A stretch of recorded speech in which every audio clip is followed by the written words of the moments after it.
Hey there. I think there's many things in modern life that are somewhat difficult, situations that are uncomfortable.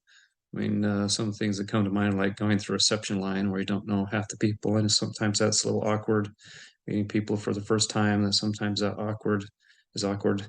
Um, I think giving condolences can be very difficult when you know someone's lost somebody or someone close to them. What do you do? What do you say? What do you do if you know a friend of yours has lost a son or daughter?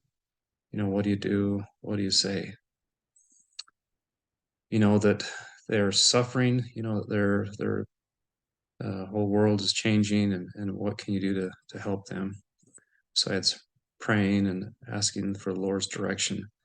If you do that, I think that would be a uh, great help to be inspired in what you do to help.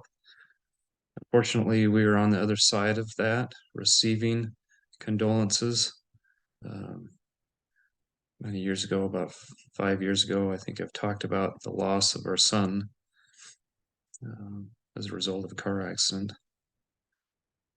Anyway, but I've had people ask me that, and bluntly, what has been most helpful for you as you went through that? What can people do?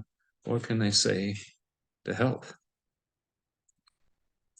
And we did. We were very blessed. We had a lot of people reach out, a lot of people come and say about the same thing. What can we do? What can we And that's what I heard that a lot. What do you need? What can I do to help? And most of the time, just say we need your prayers. We had so many generous people, and we were so grateful for them. They were very Christ-like in some of the things that they did and said. But basically, it's very simple. If I was to give some advice, you don't need to do or say anything. All that you need to do is to have some compassion, some love and caring in your heart. Let that guide your words and your actions. Let the actions come from what is in your heart. If you do that, you'll never go wrong. If I can get through this, I'd like to give you just a couple examples of what some of the things that were done and said. Um, I had a friend in the area when we lived up north during this portion of our lives that I knew pretty well. He was a good friend, but we saw him, once a week on our Sunday church activities when that was part of my life. But instead of coming over and asking me what he wants me, what I want him to do, he came over to the house and saw a need, flower beds that were disorderly. He started weeding our flower beds, and I noticed what he was doing, so I came out and we talked, and that meant more to me than any words that he could say. He saw a need and he came and helped.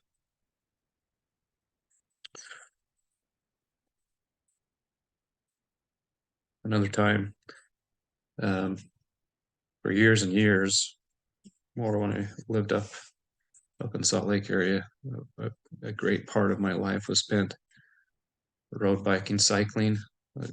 We lived close enough to the canyon, to Little Cottonwood and Big Cottonwood, that I could get on my bike, and within about 20 minutes, I could be in the canyon, riding up the canyon. So I had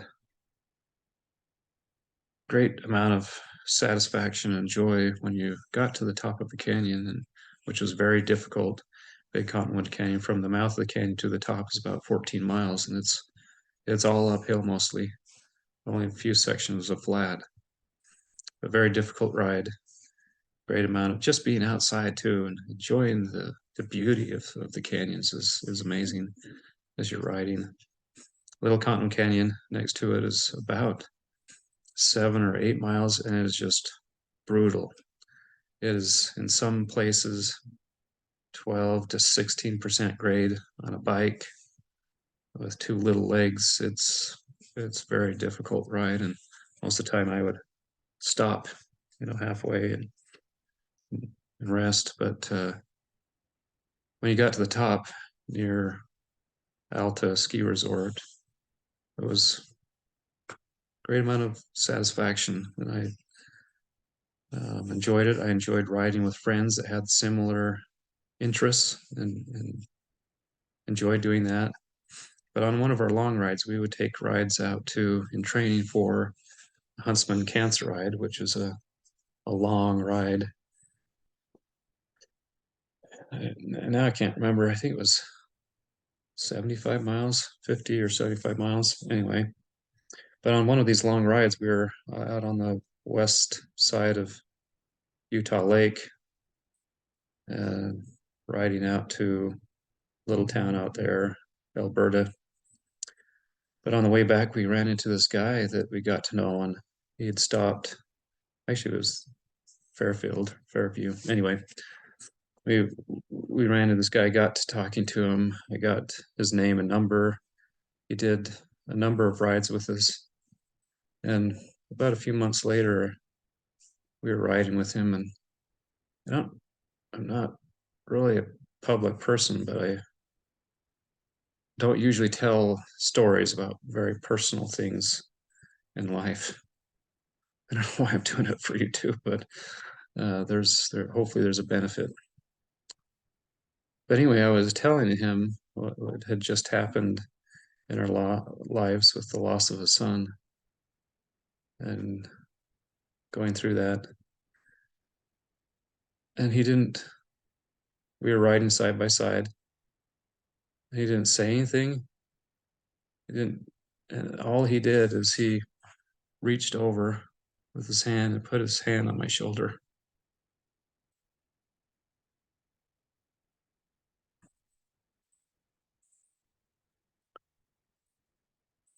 He didn't,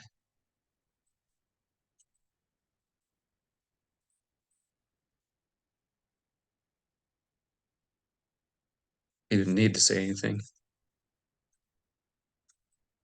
We talked for a few minutes, but that simple little gesture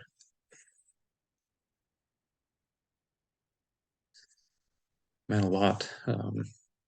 And so if you know somebody that's gone through something like this, hopefully you won't have personal experience with it, but I'm sure in the coming days and years, it'll become more common for everybody to lose someone very close to them, and probably before their time. But anyway, I hope this helps. Remember, you don't need to do or say anything. Just have that love and compassion to be the center of your heart. And then whatever you do or say will be right. Thanks.